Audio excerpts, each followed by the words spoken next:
Hello and welcome to the Business of Story. I'm your host, Park Howell.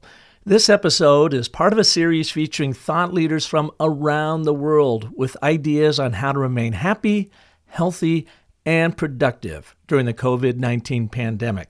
From the UK comes our show sponsor, Sendable, which is providing you free access to their starter plan to help you in a small way get through this crisis. More on that in a minute. On today's show, you'll hear how folks down under are not only coping with the coronavirus outbreak, but working to grow their businesses. From Auckland, New Zealand, we have Glen Marvin, founder of the ad agency Konnector. And from Melbourne, Australia, my good friend Shawn Callahan, co-founder of the international storytelling firm Anecdote.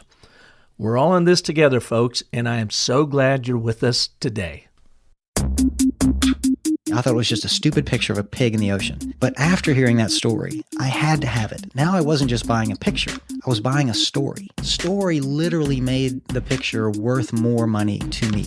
That's what businesses are about. People buy brands. People buy stories much more than anything else. I work with a lot of big enterprise companies, but let's just say I always tell folks, drop the PowerPoint, close your laptops, start with your story. If you want people to get engaged and you want people to act, you have to tell them an emotionally powerful story. That's with great characters, it's with uncertain outcomes, and it's with high stakes and drama. All business strategy is a story.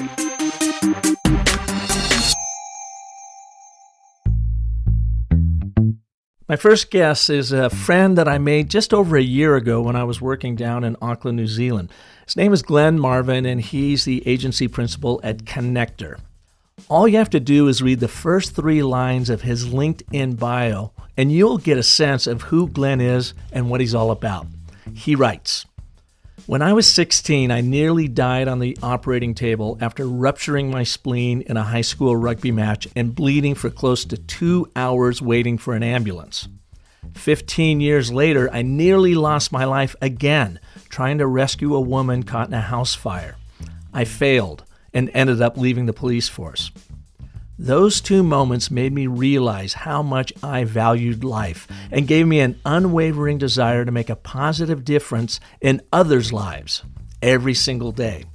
So that's exactly what Glen does now as an agency principal. He helps his clients gain clarity on how to plan their sales and marketing, provides direction on how to successfully activate their programs, and brings it all together through rigorous accountability.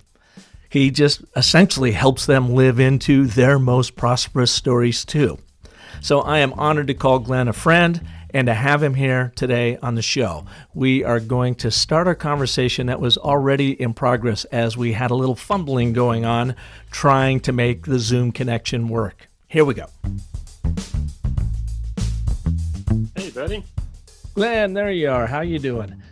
Pretty good, man. What's happening with you? Oh, just this fun coronavirus. Far out. Yeah. How have you guys been hit out there in Auckland? Well, business-wise, it's pretty scary for everyone because we have gone into lockdown. Yep. We needed to do it, and I look at what's happening over there, and I'm where you are, and I'm like, what the hell is going on? Yeah, the 2 businesses that I own, one of them's down about 80% and the others are down about 65%. What are the 2 businesses? So one traditional agency model. Mm-hmm. AdWords, SEO, so SEM agency, analytics. That's been hit really hard because we had a lot of clients travel, car hire, and other businesses that just can't operate. Yeah, and then what's your second business? Is Konnector, which is where we do the business and marketing coaching. Mm-hmm. So low value, I always say low value, low cost, high value, automatic subscription, comes out on the credit card every month. We've put a few of them, quite a few of them on hold just because they're tourism businesses and things like that. They don't have a business. Yeah. Anymore, and thankfully we're putting things in place, and the others are hanging in there. Well, and you're And doing an interesting thing with your LinkedIn training that I took last year. You and I, just so yeah, our listeners know, got acquainted about this time last year when I was in Auckland, New Zealand, working at your annual social media gathering there. And you and I became fast friends. We've connected quite a bit since then, and I've taken your LinkedIn training, which is fantastic. And that was a service offering that was a part of your overall business, but now you are essentially giving it away for $1. So yeah. unbelievable value for what a person can get out of it. Tell me a little bit about your thinking behind that. Well, my thinking behind it was I actually wanted to give it away for free, but the system that we use doesn't allow 100% discounts. So if we did give it away for free, we'd have to manually process every registration. But now everyone is in shock. Okay, Yeah. so we're going through this shock phase of I don't know what to do. I don't know if I've got a business. I don't know if I've got a job. I don't know what my future holds. And the reality is, at some point, we need to make a decision to carry on, no matter what the path is. Say here in New Zealand, where we are in lockdown, 4 weeks guaranteed isolation, this social connection is more important than ever for business owners and for business professionals. It's just another way to start to build those relationships. People are screaming out for connection. The beautiful thing about platforms like LinkedIn is we've still got the ability to connect. We've still got the ability to support each other. We've still got the ability to share information and build those relationships. So when things do start turning around, people still want to do business with people that they know, they like, they trust, and are adding value to their life. So now is the time not to sell for me. And that's the advice I would give pretty much anyone in the market, unless you're selling medical equipment or essential services that are needed right now. I think now's the time to start making deposits in the bank of goodwill. What about folks that have to make a living? And there's a lot of us out there. Is it all right in your mind? I mean, you're a very, very smart entrepreneur, business owner, like our listeners are too. And as I recall, you built a very thriving agency and sold it. Yep. So you've got that you're based off of, and now you're building some new companies. Some Mhm. people are not in the position just to give it all away. Nope. What do you say to them? There's an amazing array of things that people can be doing. Let's face the facts though, right? We need to be positive realists. The realist in me says right now, for plenty of us, it's going to be pain. And somehow we need to get through it. A lot of the conversations I've been having with people all this week have been in and around, well, look at the skill set that you have and look at your business from a helicopter view. Don't get constrained by what you think you are. So one example of that is a company that specializes in providing cycling clothing, customized cycling clothing. So they do a lot of work with events and things like that. And he said, well, look, my business is stuffed. I can't go. There are no events running. But where do you get all your equipment from? Where do you get all your clothing from? I get it all from China. And what are your contacts like in China? Oh, no, look, they're all back up and running. They're raring to go, but I've got no market to sell to. So in reality, he's a logistics company. He's finding a need. He's sourcing the product.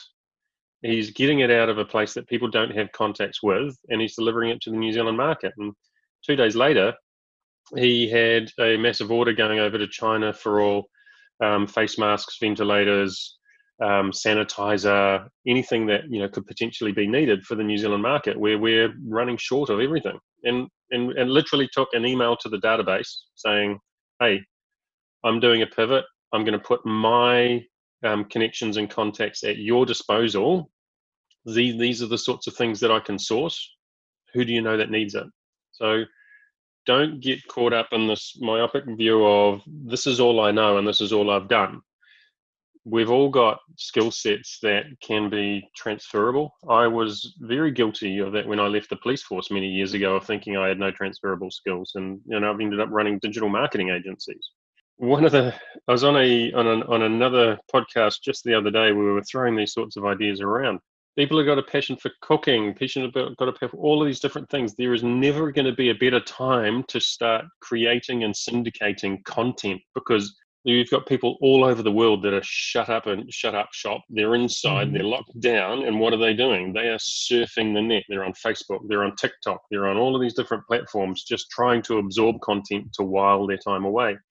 So while you may not be able to sell something immediately, if you're an amazing cook and you love doing home cooking, start recording yourself doing that cooking. Start recording yourself with those favorite home recipes, and you can build up a bank of those recipes, and in essence create your own little show, become the media company, and then you can see what resonates with people.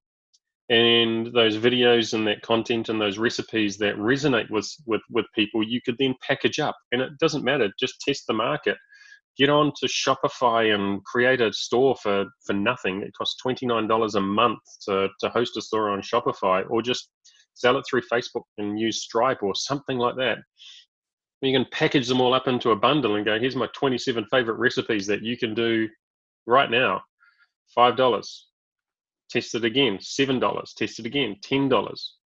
And just keep on asking the market. But I think right now, the biggest opportunity when people are whiling themselves away is going to be on creating content, distributing content, packaging it up into something that's educational.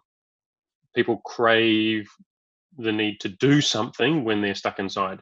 It's kind of like forced introspection that we're all going through right now, as so many places are in lockdown. We're lucky in Arizona. At the time of this recording, we are not locked down, but I'm assuming it's going to happen, in the not too distant future. And it is certainly freakish. It freaks people out. I totally get that. It's like, I wake up thinking, oh, it's going to another beautiful day. Oh no, that's right. We have this pall over top of us. But I guess in that time, just to be able to try to calm your mind as best as you can and start doing some soul searching and figure out, what do I do next, or what do I do next to make some more money so I can survive this, and let, I guess, your curiosity and your passions rise up and do what you really enjoy doing, because chances are there are lots of other people out there that would like to watch and or hear from you doing that, to learn what they could do. Yeah. And worst case scenario, you're doing something that you enjoy doing, and it's going to help you pass the time rather than worrying and stressing.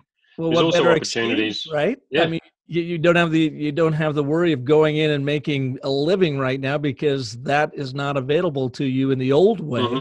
So now it's actually giving you the freedom to go and explore that, as scary as that is, though. Yep. Anybody that's into genealogy, there is, as morbid as it sounds, there are probably going to be more people on this planet than ever that are interested in their lineage, their heritage, and the history of their family. There could be an opportunity for helping people get their family trees in order so that they can start creating some sort of historical records that they can pass down to the next generations. It's all those things that people have wanted to do for such a long time, but we've been so busy with life that it's actually now a real opportunity for us to reconnect with ourselves, reconnect with our family, and start doing these things that we've always put off, because we've been so caught up in the rat race. So as scary and as terrible as it sounds, there is going to be some good that comes out of this. And I think the good that comes out of this is going to be in and around the value that we place on ourselves, and just seeing this amazing capacity to give in times of hurt that our fellow human beings have. Yeah, great insight. Glen, what do you do every day to get yourself up, to get yourself motivated, being positive and being productive? Do you have any little hacks in there that maybe our listeners could use and try themselves? I used to think that meditation was for weirdos. It's all woo-woo. I have a brain that goes at a gazillion miles an hour, and I sucked at it. Secret, I still suck at it, but there are all sorts of apps that you can use on your phone, Headspace, Calm. The thing that was a game changer for me, I'm not sure whether you can still get stuff delivered and things like that in the States. And here it's literally lockdown. There's nothing getting delivered apart from essential services. But Muse MUSE, the Muse Headband. So it's a bit of tech that actually goes on your head. It measures your brain waves, and it gives you real-time responsive feedback through your headphones in regards to, is your mind wandering? Is you coming back on track? Are you in the zone? For somebody like me that is ultra competitive, it seems like a complete oxymoron. How can you have competitive meditation? But it is helping me stay true to the path and do it for longer. So when I started, I was doing 5 or 10 minutes. I've been doing it for 106 days straight now, and I'm so glad I started when I did. So this week I've averaged an hour and 15 minutes a day.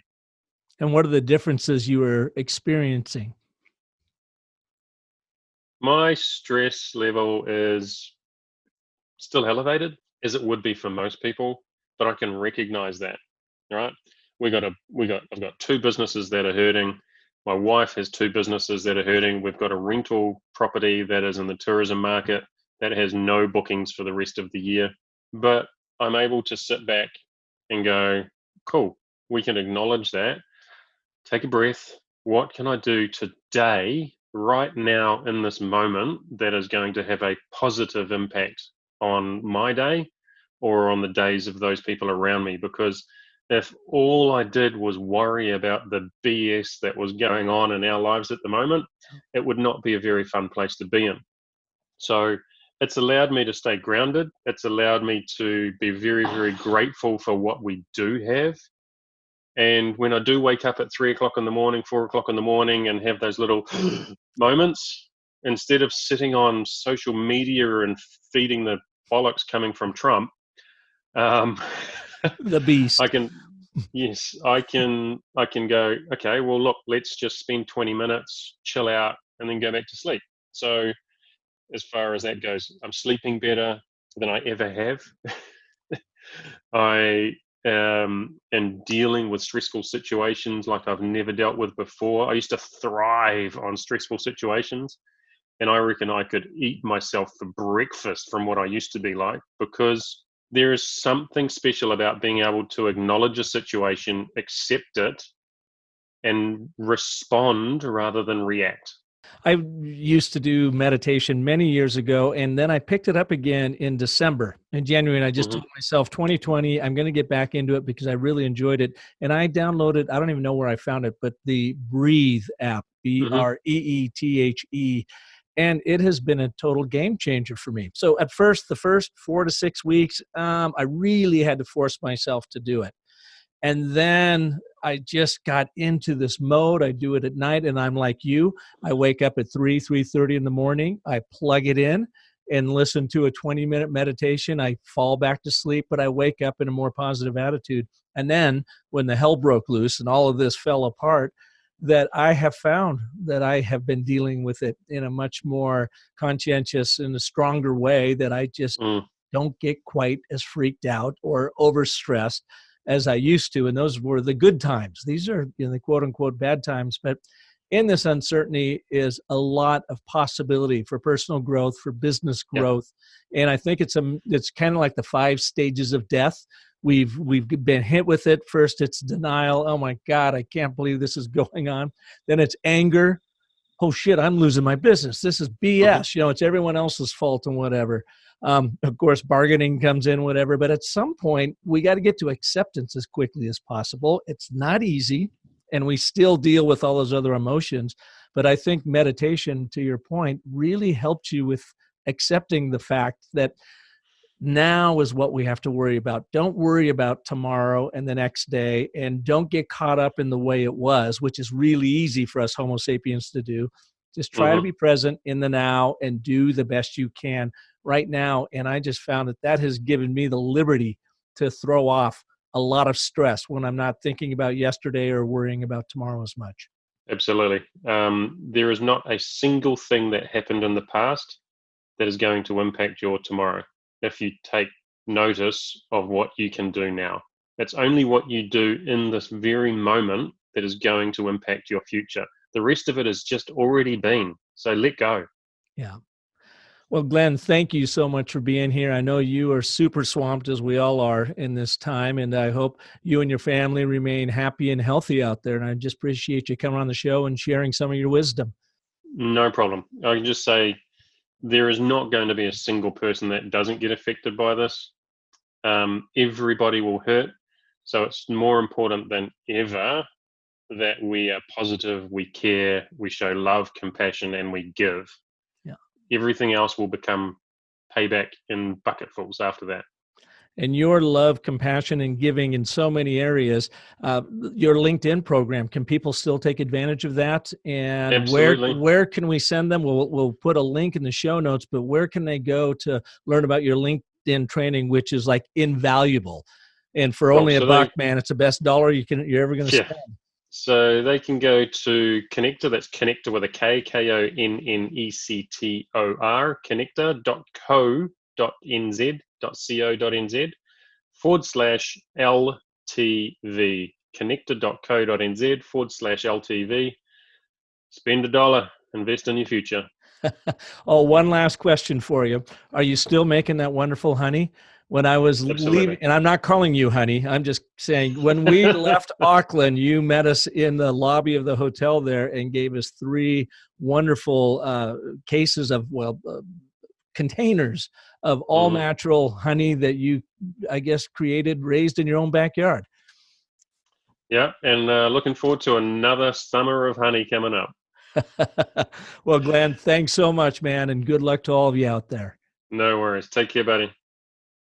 Well, as you can tell, Glenn is a very caring and compassionate professional, and absolutely take advantage of his LinkedIn training. It's the best I've ever taken. It's only going to cost you $1, and you can get that at Konnector with a K, KONNECTOR.co.nz/LTV. It'll be the best $1 you ever invested in yourself, I promise. Another great investment in your time and your energy and taking the frustration out of your social media planning, management, and reporting is Sendable. Now you can take advantage of their starter plan at absolutely no cost between now and July 1st, 2020. Just go to sendable.com/COVID-19. There you are going to be able to use the platform that more than 3,000 digital agencies use around the world. We use it here at the Business of Story, as you probably know by now, and it has made our social media nearly painless, nearly pain-free. I mean, you always got to still come up with the stories. You got to come up with a plan. You got to be able, to publish it out there. But Sendable makes it so incredibly easy. We use it to source content from ourselves as well as our clients and collaborate closely with our content creators. We can reliably plan and schedule it so it pushes automatically out to all the major channels, Facebook, Instagram, Twitter, etc.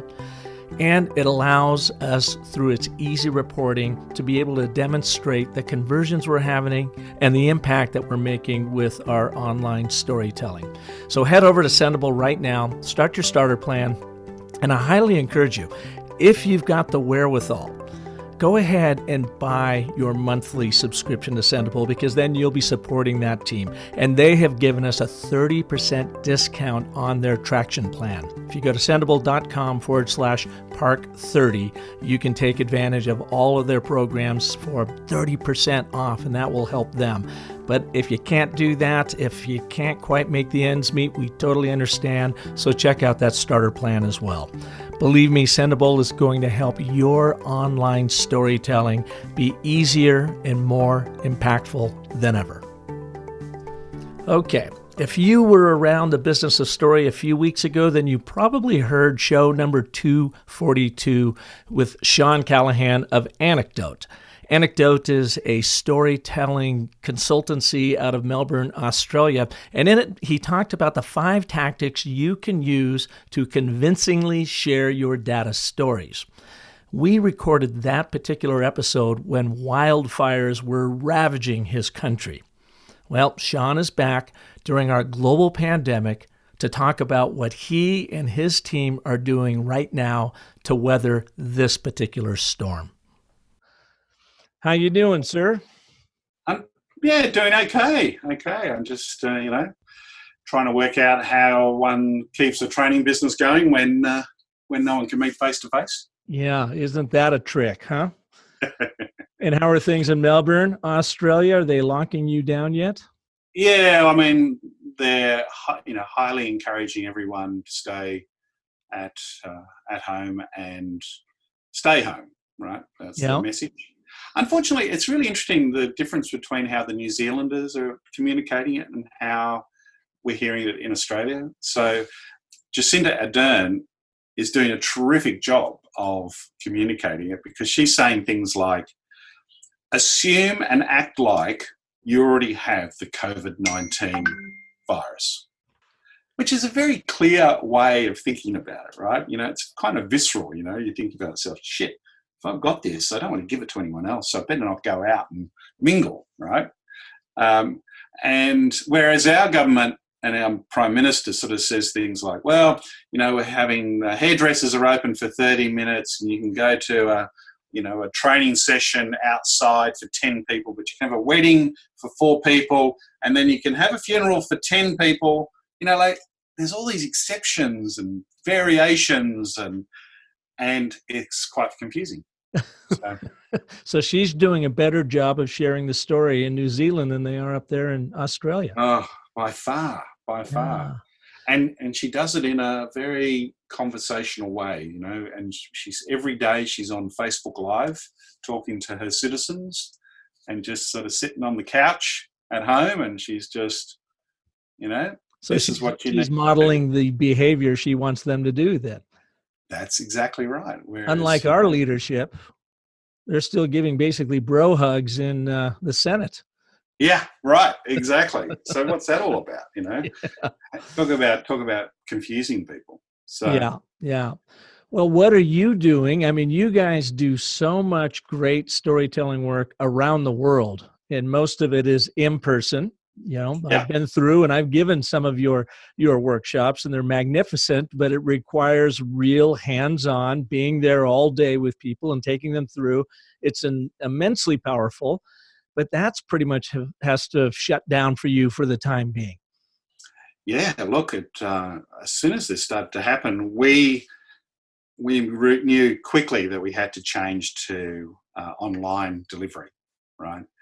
And we took the approach of what's generally called virtual instructor-led training. So where you use something like Zoom, you get your workshop in the room, you use the breakout room functionality and all the other tricks that you have in your back pocket to create an environment that's engaging and really suited to learning. But instead of doing whole day things, you start to sort of divide it up into 2-hour chunks. And there's actually some really interesting benefits out of it.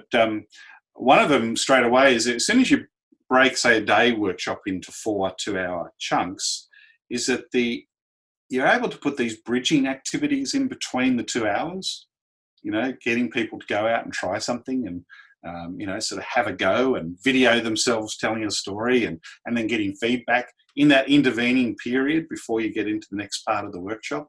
Mm-hmm. So I think in terms of embedding, it could be even better in many ways.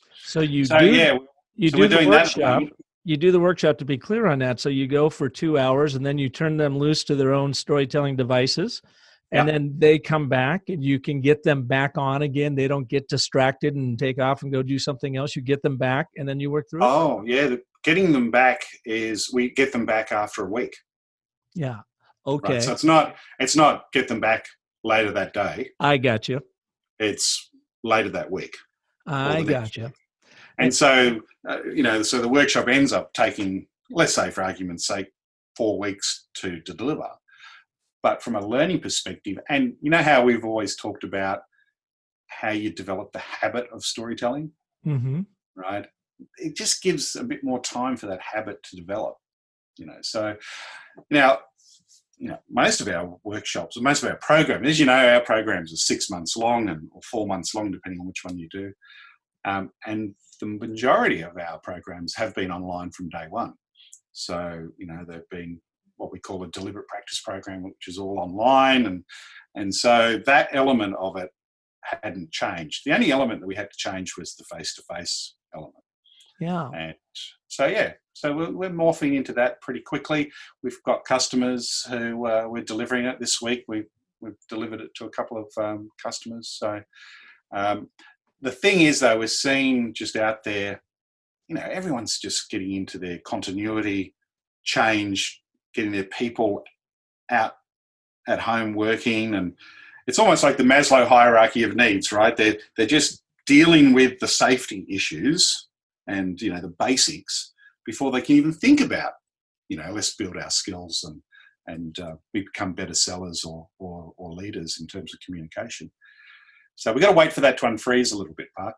Yeah. What does your gut tell you? You've been at this for a long time. How long do you think it's going to be until that unfreezes a little bit and you get people more open to new ways of learning, or just even being optimistic enough about life that, like, I want to go out and keep building and be productive and positive about this? Well, I think it's when people start to settle at home and they're starting to get a bit bored. Mm-hmm. Right? When they've worked out, okay, these are the activities I need to do. These are the projects I was working on before, and I'm getting them going again. And the leadership team starts to work out, okay, what we really need to be able to do is communicate what this whole thing that's happening to us is all about. So let's build some skills in that space.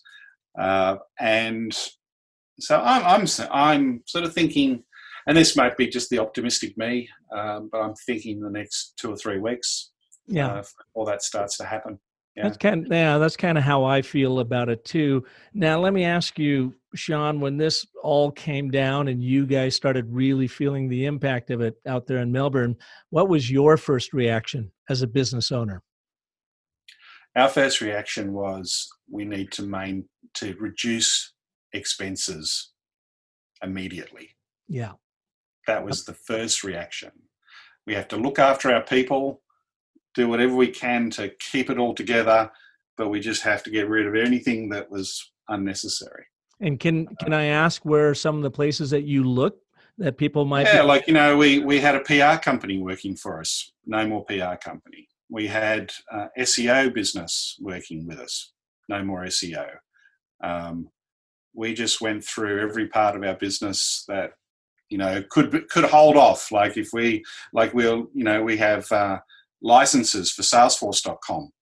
We've pushed them out for 6 months. Mm-hmm. Right.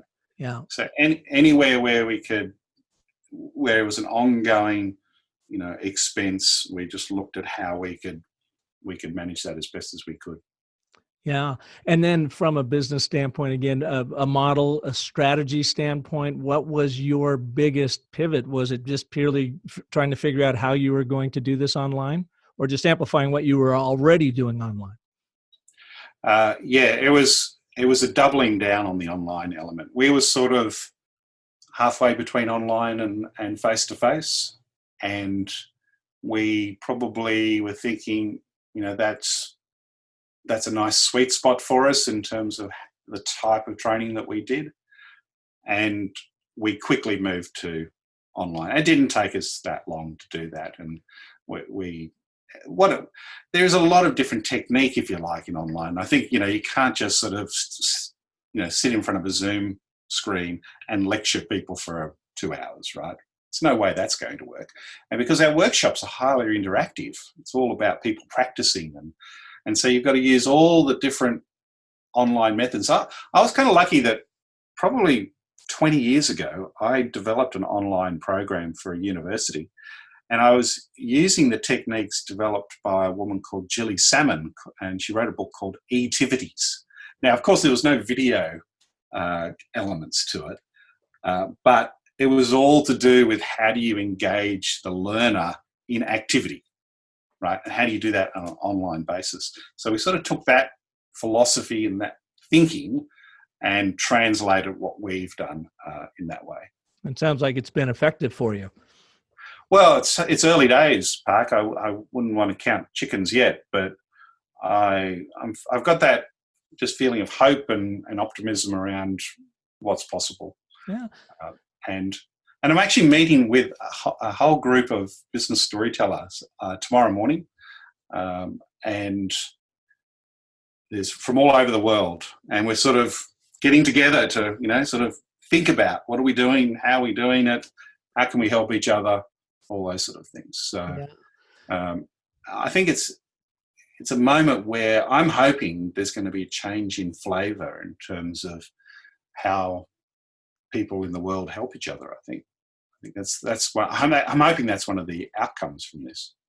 Well, I've known you now for a few years, and one thing that has always struck me about you is you're very optimistic and a very generous guy with your knowledge and your training.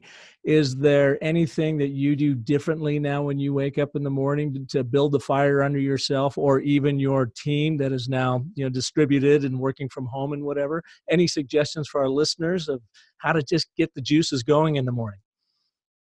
Yeah, well, one of the things that, because we've sort of been a distributed team for some time now, we're big users of Basecamp, and so all of our projects are in Basecamp, and in Basecamp every week people talk about, do a few things on what they're working on that week, what they did last week, and just you get that tempo going in your business. In terms of individual sort of approach, for me, I think the important thing is to actually get dressed up like you're going to go to work.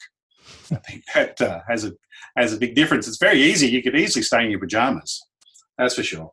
But I think there's something about, ironing the shirt, putting it on, getting in front. I mean, I must admit, I've still got my slippers on, but I have got sort of a business shirt on. So, well, it's like putting on your game day uniform, isn't it? I mean, that's it, exactly. Exact same routine every morning for me. I get up and have my coffee, do my work, get my shower, get my hair, come into the office, and it just feels more normal in my life than if I was trying to do it otherwise. Yeah, that's the thing to do. But apart from that, I think getting some good breaks too, getting away from your computer, and I think a lot of people's gardens are going to improve enormously in the next 6 months. So we're going to have some spick and span gardens. Well, I think you're right on that, and that's something that I need to do a better job of. Not necessarily my garden, but just to get out and get away from it, because I feel like I'm still a little bit in battle mode. Is get up, get to work, throw some ideas out there, help as many people as you can, and work. And then I show up at home at 6 o'clock at night exhausted, and it's probably because I haven't got my hike in and my exercise in, and I need to get that routine back in my life. Yeah. There's something that's going on at the moment, which my colleague Mike Adams calls a value trap.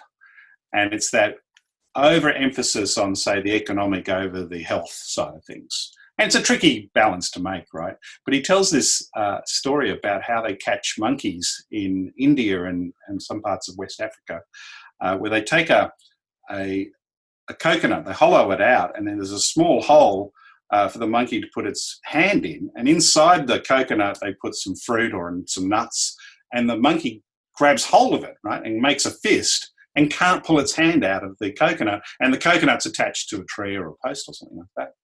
And so the hunters come over, and the monkey's trying to pull his hand out as hard as he can, but he won't let go of the fruit, right? He won't let go of the nuts. And he gets captured and killed. And again, this is somehow, I think it's a great analogy of what we're going through right at the moment. We're like monkeys with their hands holding the nuts, and they don't realise if we don't let go of that a bit, we're all in big, big trouble, I'm afraid. So, look after your health. Keep healthy, keep safe, keep at home, stay away from people. I think that's the message we need to get out. Well, I think you're dead on, and I got to get out of my monkey brain and let go of the fruit in there and get out and enjoy this a little bit more. Yeah, let's do it. Shawn, thank you so much for being here on the show. You were just on the show a couple weeks ago, folks, and if you didn't hear Shawn, check it out, because he does a brilliant job of talking about data and storytelling around that data. So thanks. You are now a 3-time visitor here at Business of Story, and I can't thank you enough for taking the time to do that. Thanks, Park. It's always a pleasure. Well, there you have it. two brilliant minds from down under. I'm giving you another insight into how the rest of the world is coping with this pandemic.